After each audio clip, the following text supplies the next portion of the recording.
चलिए ठीक है, आज हम स्टार्ट कर लेते हैं पॉलिटी जो हम कंटिन्यू कर रहे थे, चैप्टर 1 लक्ष्मीकांत से, है ना। चार्टर एक्ट वगैरह हमारे हो गए थे, fit India act, regulating act, और हमारा charter act 1833, charter act 1813, charter act 1793, ये सब हम बेसिकली इनको कंप्लीट कर लिए थे, है ना। तो अब हम न्यू चार्टर एक्ट की तरफ फॉरवर्ड करते हैं। जैसे कि मैंने बताया कि 20 सालों के अंतर में ये आता था चार्टर एक्ट बेसिकली, है ना। तो अब जो चार्टर एक्ट हम देखेंगे वो है चार्टर एक्ट 1853।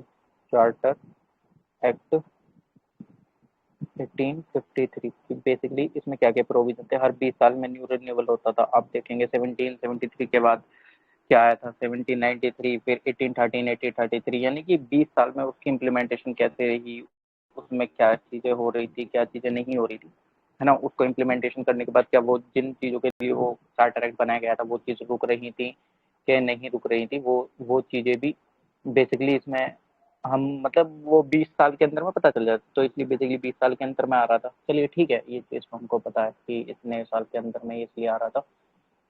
तो अब चार्टर एक्ट ये जो है 1853, इसमें क्या क्या प्रोविजन, सबसे पहले अगर बात करी जाए तो सबसे पहले क्या था, इसमें सेपरेट कर दिया था लेजिस्लेटिव और एग्जीक्यूटिव फंक्शंस को गवर्नर जनरल की काउंसिल को। मतलब एक तरीके से आपको देखने को मिलेगा एसओपी, एसओपी यानी कि सेपरेशन ऑफ पावर का कंसेप्ट, जो कि आज आप देखेंगे हमारे शेड्यूल्स में भी, शेड्यूल 7 के अंदर जो लिस्ट डिवाइडेड है बेसिकली आप देख सकते हैं, union list, concurrent list, state list. तो उसी तरीके से जो गवर्नर जनरल की काउंसिल थी, गवर्नर जनरल ऑफ इंडिया बन चुका था इस टाइम तक, है ना। गवर्नर जनरल ऑफ इंडिया में कन्वर्ट हो गया था वो बेसिकली, जो हम देख रहे थे, है ना। तो इफ अगर हम बात कर रहे थे तो गवर्नर जनरल ऑफ इंडिया की जो काउंसिल थी उसमें क्या करा, पावर डिवाइड मतलब डिवाइडेशन ऑफ पावर, सेपरेट कर दिया, लेजिस्लेटिव फंक्शन को अलग और एग्जीक्यूटिव फंक्शंस को अलग कर दिया। ये सबसे पहला प्रोविजन था चार्टर एक्ट 1853 का, है ना। इफ अगर हम इसका सेकंड वो देखते हैं क्या कि चलो ठीक है, पहला प्रोविजन तो ये आ गया, इसने फंक्शंस को सेपरेट कर दिया, लेजिस्लेटिव काउंसिल को बेसिकली एग्जीक्यूटिव काउंसिल से सेपरेट कर दिया एक तरीके से। अब सेकंड क्या चीज इसमें देखने को मिलती है, सेकंड ये चीज आपको अच्छे से देखने को मिलेगी। अब क्या होता है, एडिशन करेगा, हमने स्टार्टिंग में देखी थी गवर्नर जिस टाइम पे 1773 की हम बात कर रहे थे, रेगुलेटिंग एक्ट 1773 की, तो गवर्नर ऑफ बंगाल जो था उसको असिस्ट करती थी काउंसिल, है ना, जिसमें कि 4 मेंबर्स वगैरह होते थे। और फिर हमने बाद में देखा कि एक लो मेंबर इंट्रोड्यूस करा गया था। आप टाइप कर सकते हैं कि वो जो लो मेंबर इंट्रोड्यूस करा गया था उस काउंसिल में, वो कौन से ईयर में करा गया था, मतलब कौन से ईयर इन द सेंस कि कौन से चार्टर एक्ट में करा गया था। अब उसी काउंसिल में 6 न्यू मेंबर्स को ऐड करा गया, है ना।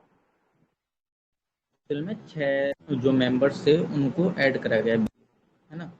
तो अब उन मेंबर्स को ऐड करा गया, मतलब जो 6 न्यू मेंबर्स थे वो उसमें ऐड करे गए, किसमें, गवर्नर जनरल की काउंसिल, मतलब गवर्नर जनरल ऑफ इंडिया की काउंसिल में बेसिकली। सेकंड प्रोविजन ये था, जिसको आज हम इंडियन लेजिस्लेटिव काउंसिल के नाम से भी जानते हैं बेसिकली, है ना। तो ये सेकंड प्रोविजन हो गया। अब थर्ड इसमें क्या प्रोविजन था, चार्टर एक्ट 1853 के अंदर थर्ड प्रोविजन ये था, इसने फर्स्ट टाइम लोकल रिप्रेजेंटेशन हुआ, मतलब फर्स्ट मतलब जो ये था ना, गवर्नर जनरल इंडिया की जो काउंसिल में 6 न्यू मेंबर इंट्रोड्यूस करेगा, तो उसको इंडियन लेजिस्लेटिव काउंसिल बोला जा रहा था, इंडियन लेजिस्लेटिव काउंसिल, ध्यान रखिए ना, एलसी, इंडियन लेजिस्लेटिव काउंसिल। अब क्या करा गया था, इस लेजिस्लेटिव काउंसिल में फर्स्ट टाइम इंडियन का भी रिप्रेजेंटेशन हुआ। जैसे कि पहले असिस्ट करते थे 4 मेंबर, फिर उसमें 1833 के चार्टर एक्ट में लो मेंबर को इंट्रोड्यूस करा गया, फिर 6 न्यू मेंबर्स आए। तो आपको इसमें ये सब इंडियंस वगैरह इन सबका कुछ भी ऐसा रिप्रेजेंटेशन नहीं देखने को मिल रहा था। अब इस काउंसिल के अंदर तीसरा प्रोविजन ये था कि जो लोकल रिप्रेजेंटेशन था वो आपको देखने को मिल रहा था, है ना। इस काउंसिल के अंदर लोकल रिप्रेजेंटेशन पहली बार देखने को मिला था इंडियन लेजिस्लेटिव काउंसिल के अंदर। ठीक है, थर्ड प्रोविजन ये हमने देख लिया, कोई दिक्कत नहीं है। अब फोर्थ प्रोविजन इसके अंदर क्या था, फोर्थ प्रोविजन ये था कि एक ओपन कंपटीशन इंट्रोड्यूस कर दिया गया था सिविल सर्विसेज के लिए, है ना। बेसिकली ओपन कंपटीशन इंट्रोड्यूस कर दिया गया था सिविल सर्विसेज के लिए। जैसे आप मॉडर्न हिस्ट्री में पढ़ेंगे तो पहले अलाउड वगैरह नहीं थे, तो आप टाइप कर सकते हैं कि सबसे फर्स्ट सिविल सर्वेंट कौन थे जो बने थे, है ना, उसका नाम, है ना। तो ओपन कंपटीशन इंट्रोड्यूस कर दिया गया था। ओपन इन द सेंस कि पहले यूरोपियंस के लिए था, बट चार्टर एक्ट 1853 में इंडियंस भी पार्टिसिपेट कर सकते थे, तो ये वाली चीज़ जो थी वो उनके लिए खुल गई थी, पहले ये एप्लीकेबल नहीं थी। अब इंडियन के लिए भी ये हो गया था, क्योंकि ओपन कंपटीशन हो गया तो कोई भी पार्टिसिपेट इसमें कर सकता है बेसिकली। अब इसमें फिफ्थ प्रोविजन क्या था? फिफ्थ प्रोविजन ये था, गवर्नर जनरल जो था वो वीटो कर सकता था। मतलब आप देखें तो इंडियन कॉन्स्टिट्यूशन में ये सारे फीचर बेसिकली आपको देखने को मिलते हैं, तो कहीं ना कहीं मतलब हमको आइडिया इन द सेंस, क्योंकि हमने देखा है ना, हमने अदर जो कंट्रीज थी उनके कॉन्स्टिट्यूशन वगैरह को देखा, गवर्नमेंट ऑफ इंडिया एक्ट 1935 के प्रोविजंस काफ़ी हैं उसमें, मतलब तमाम आपको ये चीज़ पहले भी देखने को मिलेगी। इफ अगर आप ये चीज़ कनेक्ट करें तो आपको देखने को मिलेगा कि जो गवर्नर जनरल ऑफ इंडिया है उसको वीटो करने की भी पावर मिल गई थी, किसी भी बिल को वीटो करने की पावर मिल गई थी। बेसिकली ये जो इंडियन लेजिस्लेटिव काउंसिल थी इसके अंदर में भी मान लो कोई भी अगर ऐसा प्रोविजन होता है तो उसको वो वीटो कर सकता है, कुड वीटो, है ना। तो ये 5 प्रोविजंस थे मेनली, है ना, जो कि उसमें आए थे, है ना। तो एक बार हम इसका थोड़ा सा ओवरव्यू देख लेते हैं कि चार्टर एक्ट 18 में डायरेक्टली 1853 लिख देता हूँ। तो सबसे पहले हमने क्या देखा, सबसे पहले में ये था कि लेजिस्लेटिव और एग्जीक्यूटिव को फंक्शंस को डिवाइड कर दिया गया, एक सेपरेशन ऑफ पावर का कंसेप्ट देखने को मिला, एसओपी, है ना। सेकेंड इसमें देखने को मिला कि 6 न्यू मेंबर को इंट्रोड्यूस करा गया था लेजिस्लेटिव काउंसिल में, जिसको इंडियन लेजिस्लेटिव काउंसिल भी बोलते हैं। थर्ड हमने इसमें क्या देखा कि फर्स्ट टाइम लोकल का रिप्रेजेंटेशन देखने को मिला। ये जो इंडियन लेजिस्लेटिव काउंसिल थी इसके अंदर इंडियंस को अभी रिप्रेजेंटेशन देखने को मिला, मतलब लोकल्स वगैरह का जो लोकल रिप्रेजेंटेशन था। फोर्थ इसमें क्या देखा, एक तरीके से ओपन कंपटीशन हो गया था सिविल सर्विसेज का, जो आज हम एग्जाम वगैरह देते, पहले ये आईसीएस के नाम से जाना जाता था, आपको पता ही होगा बेसिकली ये चीज़, तो है ना। तो इंडियन का भी रिप्रेजेंटेशन इसमें देखने को मिल रहा था। अब फिफ्थ प्रोविजन हमने क्या देखा कि जो गवर्नर जनरल ऑफ इंडिया उसको गवर्नर जनरल को वीटो करने की भी पावर एक तरीके से मिल गई थी, मतलब वीटो पावर। तो बेसिकली एक ओवरव्यू था चार्टर एक्ट 1853 का जो इसके अंदर में हुआ था। अब आगे बढ़ते हैं कि अब 1853 के बाद 1858 में रिवोल्ट हो जाता है। तो रिवोल्ट हो जाता है तो अब उसमें क्या करता है, रिवोल्ट हो जाता है भाई बहुत लार्ज स्केल पे 1857 पे, है ना। फर्स्ट वॉर ऑफ इंडिपेंडेंस भी बोला था इसको वी डी सावरकर जी ने, है ना, फर्स्ट वॉर ऑफ इंडिपेंडेंस, है ना। तो अब इसके बाद क्या था, इसके बाद चार्टर एक्ट नहीं आएंगे, इसके बाद क्या था जो वो था ब्रिटिशर्स, जो ब्रिटिश मतलब जो मतलब एक तरीके से डायरेक्टली उन्होंने अपने अंडर में ले लिया था एक तरीके से, जो क्वीन एलिजाबेथ वगैरह जो ये इनका पूरा राजशाही परिवार चलता हुआ आ रहा था। अब कंपनी को भी थोड़ा सा मतलब साइड में करके एकदम से क्राउन रूल आ गया था। Crown rule in the sense कि अब वो रूल कर रहे थे, मतलब पहले इसमें कंपनी वगैरह के लिए ही बेसिकली चार्टर एक्ट आ रहे थे, है ना, कंपनी से रिलेटेड ये सारी चीज़ें कि ये पावर दी जाएंगे। अब क्या था, अब डायरेक्टली ऐसा नहीं है, अब क्राउन रूल स्टार्ट हो गया था। क्राउन रूल जो स्टार्ट हुआ था, crown rule in the sense कि वो जो राजा महाराजा थे उनका मतलब जो आपके क्वीन एलिजाबेथ या किंग जॉर्ज ये सारे जितने भी थे उन्होंने डायरेक्टली अंडर में दे दिए। तो उन्होंने देखा भाई वो डर गए थे 1857 में, इस कदर रिवोल्ट हुआ था कि भाई लार्ज स्केल पे होता, आपको पता ही है, तो वो चीज़ एक सिनेरियो दोबारा रिपीट ना हो, है ना, उसमें क्या कमी रह गई थी क्या कमी नहीं रही थी, वो सारी चीज़ों को लिए क्राउन रूल स्टार्ट हो गया था। तो फिर वो डायरेक्टली रूल करते थे। क्राउन रूल कब से कब तक चला, 1858 से 1947 तक डायरेक्टली क्राउन रूल चला था आपका, है ना। ये डायरेक्टली उनके अंडर में ही चल रहा था जितना भी था। अब क्या होता है, क्राउन रूल तो चलता है, तो क्राउन रूल के अंतर में चार्टर एक्ट नहीं आया कोई भी, मतलब जैसे हमने देखा कि 20-20 साल के अंदर आते थे, 1853 के बाद कोई भी चार्टर एक्ट आपको 20 साल बाद दिखना चाहिए था, कब, 1873 के अंदर, बट नहीं, 1857 में एक ऐसा सिनेरियो बन गया कि चार्टर एक्ट खत्म करने लगे, क्राउन रूल स्टार्ट हो गया। क्राउन रूल स्टार्ट हुआ तो अब गवर्नमेंट ऑफ इंडिया एक्ट आने लगे, है ना। आपने देखा होगा government of India act 1935, government of India के 1858, इस तरीके से आपको देखने को मिलेंगे, है ना। अब इसके प्रोविजंस क्या थे क्या क्या नहीं थे, इस में जब इस तरीके से चीज़ों को देखा गया, है ना, तो वो वाली चीज़ें हम देखेंगे कि कि इनमें क्या क्या हुआ क्या क्या नहीं हुआ। अब अगर हम गवर्नमेंट ऑफ इंडिया एक्ट 1858 की बात करते हैं, मैं डायरेक्टली ऐसे ही लिख देता हूँ, गवर्नमेंट ऑफ इंडिया एक्ट 1858, है ना। 1858 की हम बात करते हैं तो इसमें क्या प्रोविजंस आपको देखने को मिल जाते हैं। देखो, सबसे पहली बात, इसको act for the good government of India भी बोला जाता है, इसको ध्यान रख सकते हैं, थोड़ी सी बेसिक चीज़ है। Act for the good government of good government of India, यानी कि वो एक्ट जो कि एक तरीके से मतलब एक अच्छे वे में गवर्नमेंट को चलाया गया एक तरीके से इंडिया में, एक सिंपल वे में ऐसे समझ सकते हैं। तो ये एक्ट था good government of India, good GGI ऐसा समझ सकते हैं, गुड गवर्नमेंट ऑफ इंडिया, इसको इस नाम से भी जाना जाता है। सेकंड क्या था, इसने जो कंपनी का रूल था, जो रूल था कंपनी का, उसको रूल को रिप्लेस कर दिया रूल ऑफ क्राउन से, यानी कि simply rule of company. Company के अंडर में जो सारी चीज़ हो रही थी, दीवानी राइट वगैरह, वो सब उन्होंने ले लिए थे, है ना। जब ये सारी, जब बैटल ऑफ प्लासी उनके लिए काफ़ी अच्छी साबित हुई, फिर ट्रीटी ऑफ इलाहाबाद वगैरह कर ली, ये सारी चीज़ें मतलब वो कंपनी के अंडर में चल रही थी। बट नहीं, अब rule of company directly convert हो गया था रूल ऑफ क्राउन में, यानी कि महारानी वगैरह जो थे उनके अंडर में वो सारी चीज़ चल रही थी। सेकंड प्रोविज़न ये काफ़ी अच्छा है, मतलब बेसिकली ये प्रोविज़न आया था। अच्छा इन द सेंस वो तो बाद में पता चलता है कि अच्छा आया था बुरा आया था, बट हाँ ये फीचर था, है ना। थर्ड क्या हुआ था, बेसिकली थर्ड में क्या हुआ था कि जो रूल ऑफ कंपनी, मतलब ये बेसिकली रूल ऑफ कंपनी तो हमने देख लिया कि रूल ऑफ कंपनी को रूल ऑफ क्राउन से वो कर दिया था। अब क्या था, जो गवर्नर जनरल ऑफ इंडिया को, गवर्नर जनरल ऑफ इंडिया की जो पोस्ट थी, मतलब अगर इसका प्रोसीजर देखें, पहले गवर्नर ऑफ बंगाल कहलाते थे, GB लिख देता हूँ, फिर गवर्नर जनरल ऑफ बंगाल कहलाते थे, फिर उसके बाद गवर्नर जनरल ऑफ इंडिया कहलाते थे। अब यही Governor General of India Viceroy of India कहलाएंगे, वायसरॉय ऑफ इंडिया कहलाएंगे बेसिकली, है ना, वायसरॉय ऑफ इंडिया। तो थर्ड प्रोविजन क्या था, गवर्नर जनरल ऑफ इंडिया को वायसरॉय ऑफ इंडिया कर दिया गया था, है ना। अब आप देखेंगे यार, जब कोई चीज़ चेंज होती है तो कुछ जो पावर्स हैं उनमें भी थोड़ा सा चेंजेस देखने को मिलता है ना। जब यार कोई, मैं पहले भी ये एग्जांपल दे रहा था कि अगर कोई डेप्यूटी CM है और उसको CM बनते हैं तो पावर में डिफरेंस आ जाता है, कोई वाइस प्रेसिडेंट हो प्रेसिडेंट बनता है, बेसिकली वो उसमें डिफरेंस आ जाता है ना। तो वो वाली चीज़ें थी। अब ये वाली चीज़ आ गई, अगर आप देखेंगे ना, ये वॉइस रॉय ऑफ इंडिया को आप कंपेयर कर सकते हैं। मैं ये नहीं कह रहा कि डायरेक्टली वही है, वॉइस रॉय ऑफ इंडिया आज के PM कहलाते हैं। एक सेक्रेटरी ऑफ स्टेट है, सेक्रेटरी ऑफ स्टेट आज के प्रेसिडेंट से वो कंपेयर कर सकते हैं कि जो सेक्रेटरी ऑफ स्टेट थे, वो भी देखेंगे सेक्रेटरी ऑफ स्टेट कैसा है कैसे नहीं है, ये सारी चीज़ें, है ना। तो वॉइस रॉय ऑफ इंडिया को आप एज अ PM के रूप में देख सकते हैं कि वो PM के बेसिकली था, है ना। और सेक्रेटरी ऑफ स्टेट को आप एज अ क्या देख सकते हैं, प्रेसिडेंट इन द सेंस, है ना।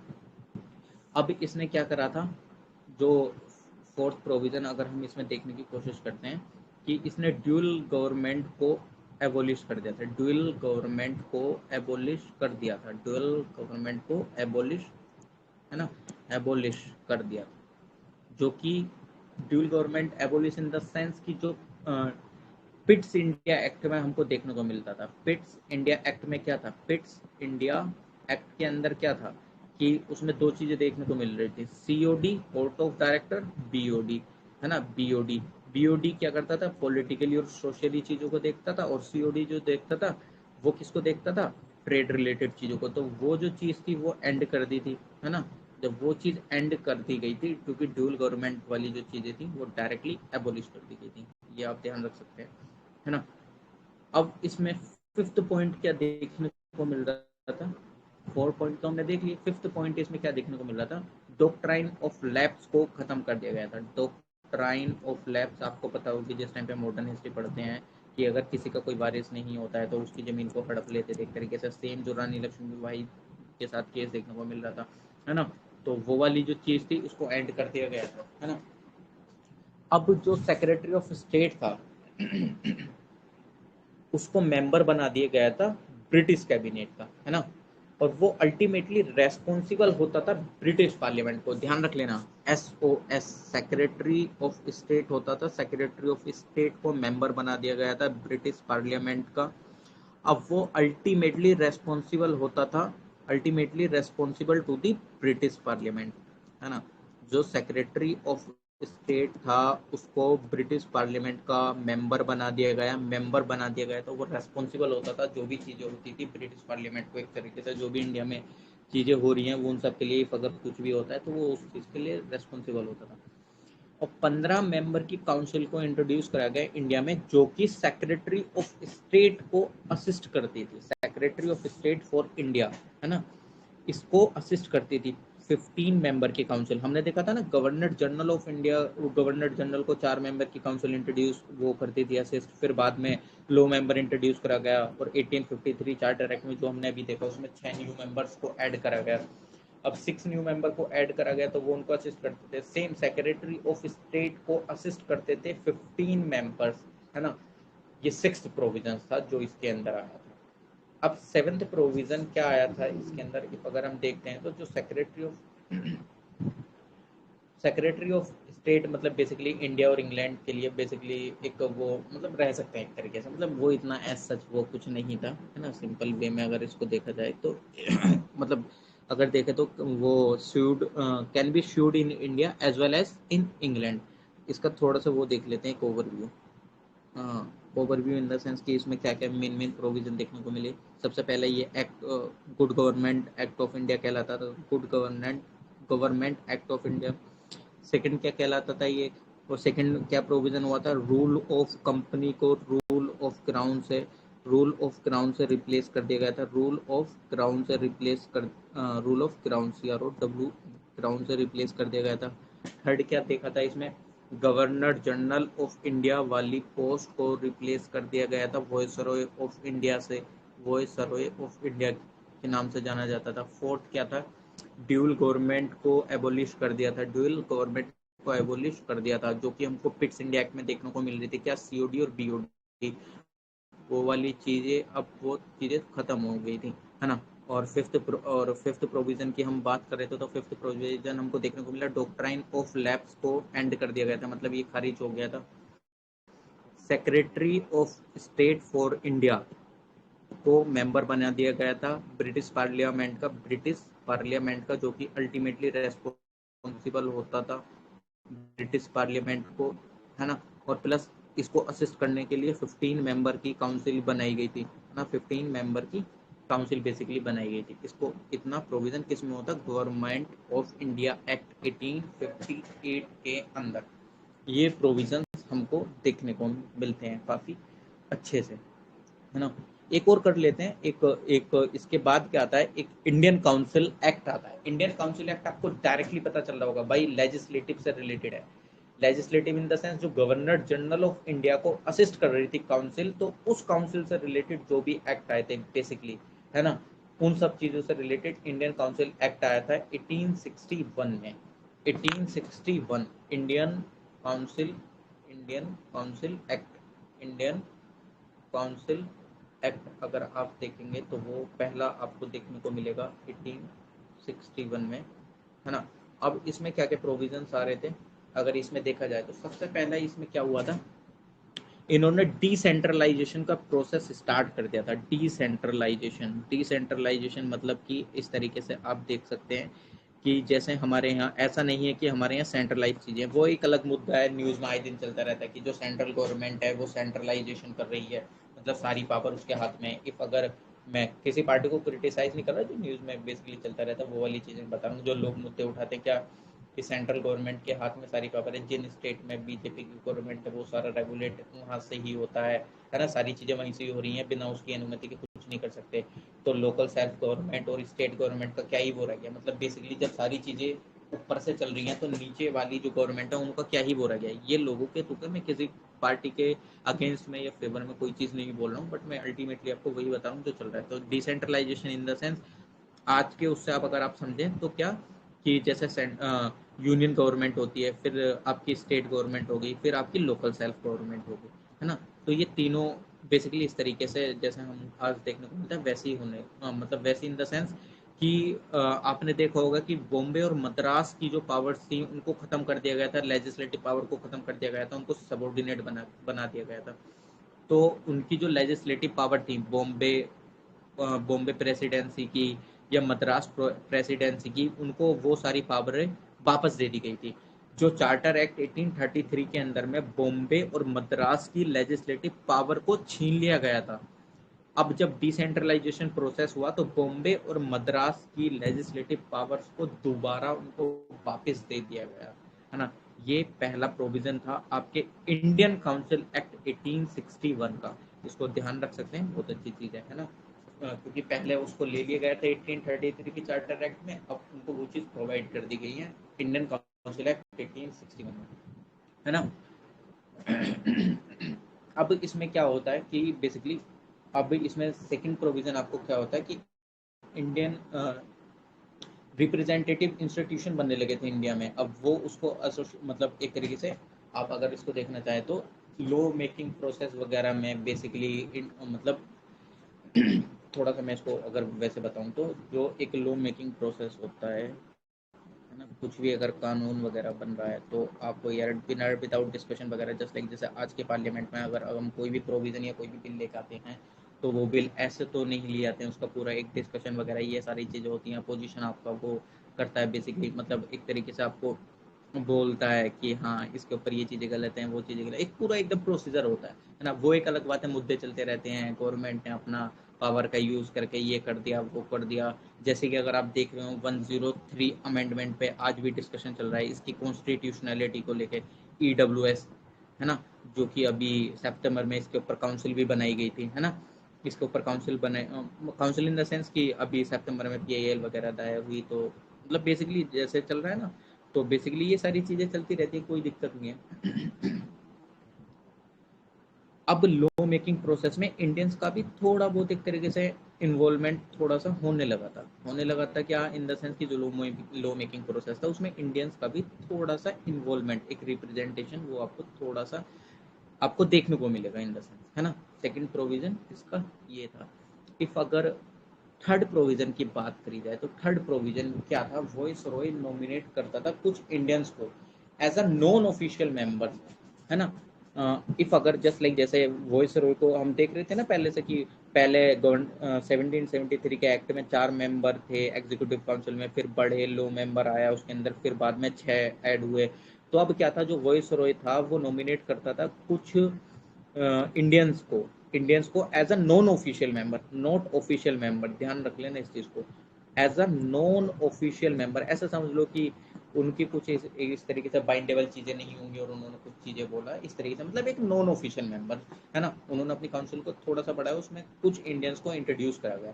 3 इंडियंस जो कि नॉमिनेट हुए थे उस टाइम पे, मैं आपको बता रहा हूँ, जो वॉइस रॉय ने उस टाइम पे नॉमिनेट करे थे, ध्यान रख लेना इस चीज़ को। एक नॉमिनेट करा था राजा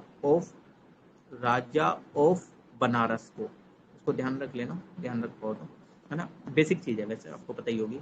एक है ना राजा ऑफ बनारस को, महाराजा ऑफ महाराजा ऑफ पटियाला को, महाराजा ऑफ पटियाला को, है ना, नॉमिनेट करा था किसने, वॉइस रॉय ने। कौन सी काउंसिल में, जो उनको असिस्ट करती थी एक तरीके से, जो आपकी काउंसिल थी जिस काउंसिल से रिलेटेड ये एक्ट आया था, उस काउंसिल में इंट्रोड्यूस नॉमिनेट करा था 3 मेंबर को, but as a non official member.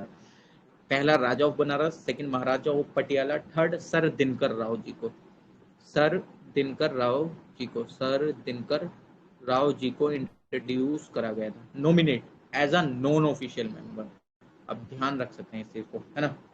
Basically ये एक थोड़ा सा फैक्चुअल चीज भी हो जाती है और ध्यान रखने वाली भी चीज हो जाती है। PCS वगैरह एग्जाम, बनडे टाइप एग्जाम, इन सब में पूछी जाती है, बेसिकली पूछ लेते हैं कभी कभी। और इस एक्ट से UPSC में भी क्वेश्चन आए हैं, मैं आपको बताऊंगा आगे क्या क्वेश्चन आता है बेसिकली, है ना। फोर्थ प्रोविजन इसमें क्या देखने को मिलता था बेसिकली, वॉइस रॉय इंट्रोड्यूस कर सकता है ऑर्डिनेंस को, बेसिकली ऑर्डिनेंस इशूइंग पावर मिल गई थी ड्यूरिंग इमरजेंसी। आप देखें ना, ये सारी चीजें आपको इंडियन कॉन्स्टिट्यूशन में भी मिलेंगी, है ना। बेसिकली मैंने बताया ना, इंडियन कॉन्स्टिट्यूशन जब बना था तो तमाम देशों के कॉन्स्टिट्यूशन को देखा गया, प्लस हमारे जितने भी जैसे गवर्नमेंट ऑफ इंडिया 1935 के तमाम प्रोविजन देखने को मिलेंगे। तो आप अल्टीमेटली इस चीज को कनेक्ट कर सकते हैं। आज क्या कर सकते हैं, इमरजेंसी के दौरान आर्टिकल 123 के अंदर प्रेसिडेंट क्या करता है, ऑर्डिनेंस लेकर आता है ना।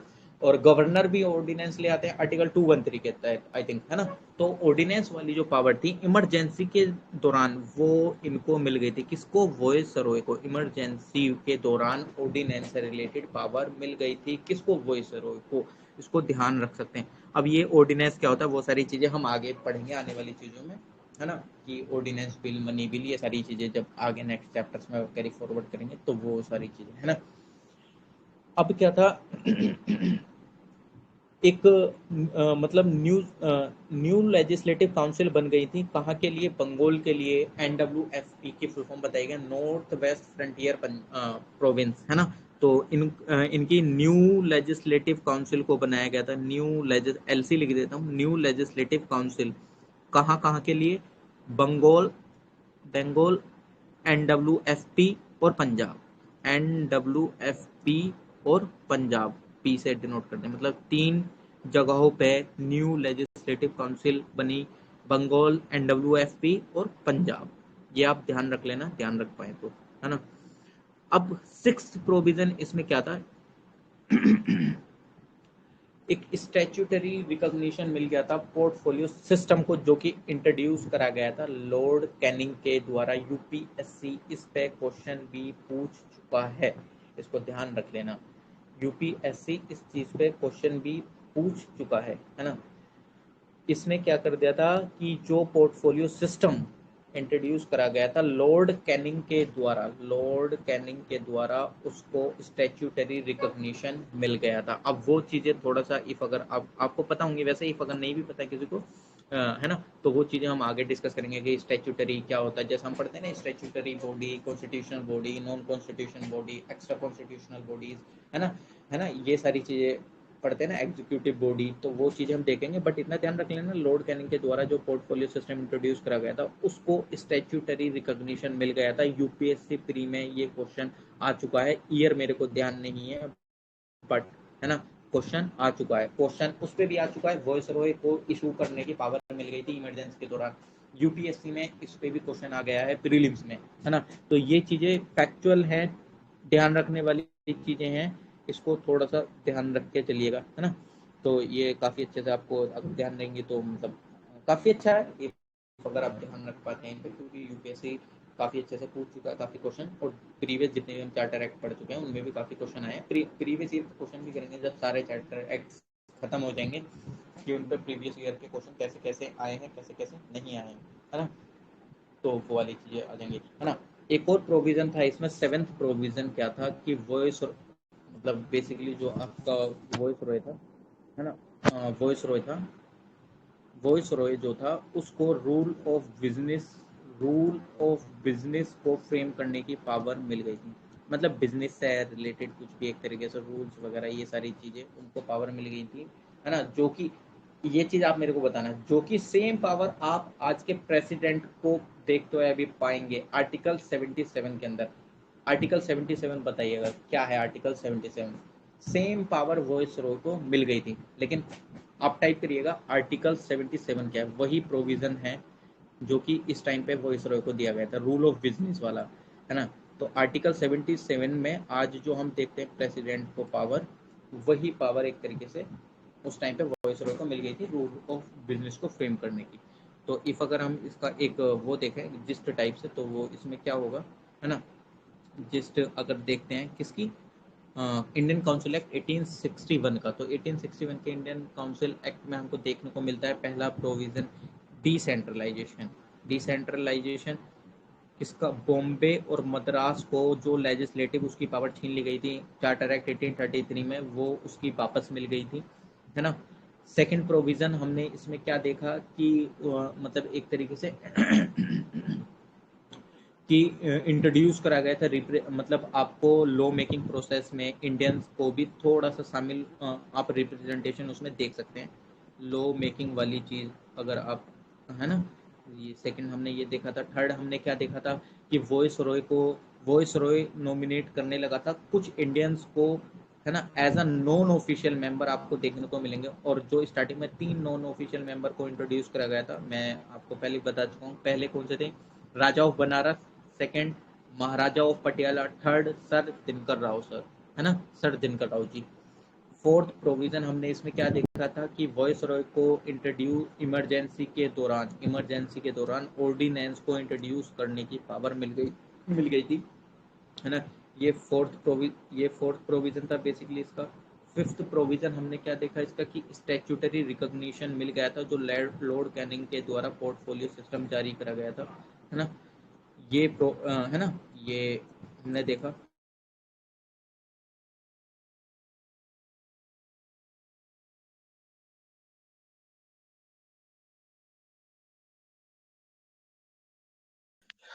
सर कहाँ गायब हो गए यार? अनुज सर।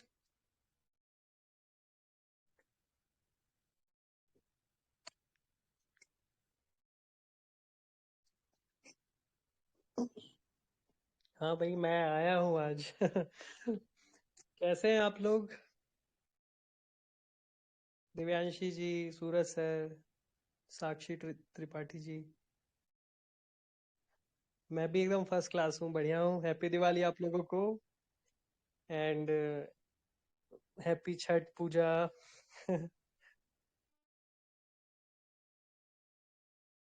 और बताइए, आप लोग का कैसा चल रहा है पढ़ाई वगैरह?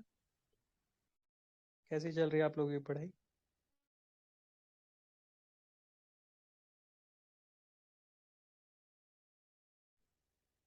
और सूरज सर, बढ़िया सर सब? माइक पे आ जाइए सर, अगर आप आएंगे तो।